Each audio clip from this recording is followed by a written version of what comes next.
Dear students, welcome to Learning Management System of Superior Group of Colleges.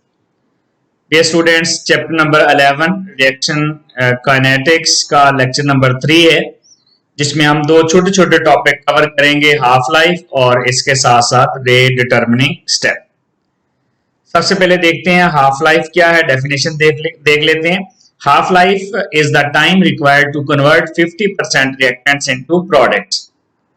जब 50% reaction हो जाता है, जब 50% रिएक्टेंट्स प्रोडक्ट्स में कन्वर्ट हो जाते हैं, तो that is called half life. Means 50% reactant जो है वो प्रोडक्ट बन चुके हैं, या 50% प्रोडक्ट बन चुके हैं, 50% रिएक्टेंट कंज्यूम हो चुके हैं। This is called half life. Half life में सबसे पहले डिकम्पोजिशन ऑफ नाइट्रोजन पेंटाऑक्साइड की एग्जांपल है। नाइट्रोजन जो है पेंटाऑक्साइड, इसको अगर डिकम्पोज करें 45 डिग्री सेंटीग्रेड पे, तो इसकी जो हाफ लाइफ आती है वो 24 मिनट्स आती है। अगर आप 0 मिनट पे देखें तो इसकी कंसंट्रेशन 0.1 है। उसके बाद 24 मिनट्स बाद ये हाफ रह गया। नेक्स्ट 24 मिनट यानी टोटल 48 हो गए हैं, तो ये हाफ से भी हाफ हो गया 0.02। यहाँ पर दो हाफ लाइफ हो चुकी हैं, और फिर 72 मिनट्स यहाँ पर जो है 24 से 48 से फिर 72 का मतलब है 24 मिनट्स और हो गए हैं, तो ये एक और हाफ लाइफ हो गई है, यानी ये 3 हाफ लाइफ हो गई है। तो जो नाइट्रोजन पेंटाऑक्साइड की हाफ लाइफ है वो 24 मिनट्स है एट 45 डिग्री सेंटीग्रेड। और क्योंकि ये फर्स्ट ऑर्डर है, तो इसकी half life independent of concentration होगी, ये कंसंट्रेशन पे डिपेंड नहीं करेगी। ये 24 first half life 24 minutes, second भी 24 मिनट्स, थर्ड भी 24 मिनट्स, यानी N2O5 की जितनी भी हाफ लाइफ्स होंगी वो सारी की सारी 24 मिनट्स होंगी। एक और एग्जांपल यूरेनियम की है 92-235, इसकी हाफ लाइफ 710 मिलियन ईयर्स है। ये एक रेडियो एक्टिव डीके रिएक्शन है, और जो रेडियो एक्टिव डीके रिएक्शन होते हैं वो भी फर्स्ट ऑर्डर होते हैं, और यही वजह है जो यूरेनियम है उसकी हाफ लाइफ भी चेंज नहीं होती, क्योंकि ये रेडियो एक्टिव डीके है। Radioactive decay first order reaction होता है, और फर्स्ट ऑर्डर की हाफ लाइफ जो है वो कंसंट्रेशन पे डिपेंड नहीं करती है। अगर हम हाफ लाइफ और ऑर्डर रिएक्शन में एक्सप्रेशन देखें, तो half life of any order reaction is inversely proportional to the concentration raised to order -1। यहाँ जो n है this is order of reaction. Half life of any order inversely proportional है A for active mass concentration, A for concentration active mass raised to order -1।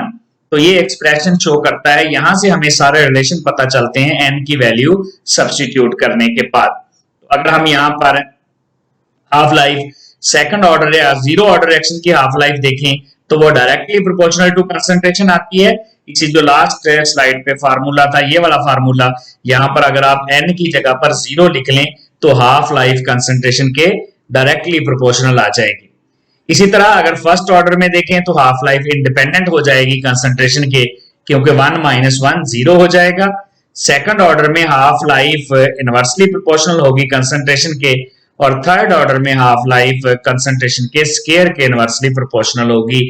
ये हमें यहां से पता चलता है इस मैथमेटिकल एक्सप्रेशन से। यही वजह है जो N2O5 है वो भी फर्स्ट ऑर्डर रिएक्शन है, जिसकी हमने एग्जांपल पढ़ी है, जिसकी हाफ लाइफ 24 मिनट्स है।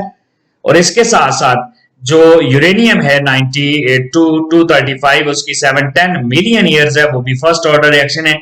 यही वजह है उन दोनों की half life, first half life हो, सेकंड हो, थर्ड हो, जो भी हाफ लाइफ हो, उसका जो भी नंबर बन रहा हो वो सेम आती है। क्यों? क्योंकि फर्स्ट ऑर्डर की जो हाफ लाइफ है, ये आप देख सकते हैं, ये कंसंट्रेशन पे डिपेंड नहीं करती है।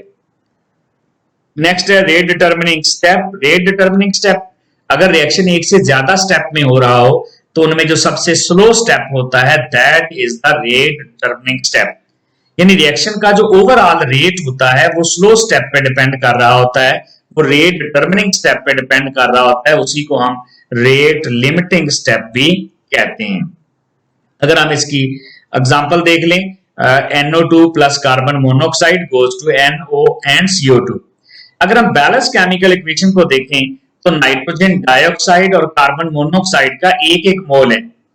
इसका मतलब है रिएक्शन का ऑर्डर 2 बनना चाहिए, ये सेकंड ऑर्डर रिएक्शन होना चाहिए, first order with respect to NO2 and first order with respect to carbon monoxide.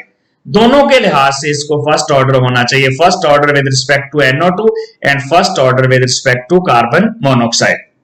लेकिन एक्चुअली जब एक्सपेरिमेंटली इस रिएक्शन को स्टडी करते हैं तो रेट है तो second order but only with respect to NO2।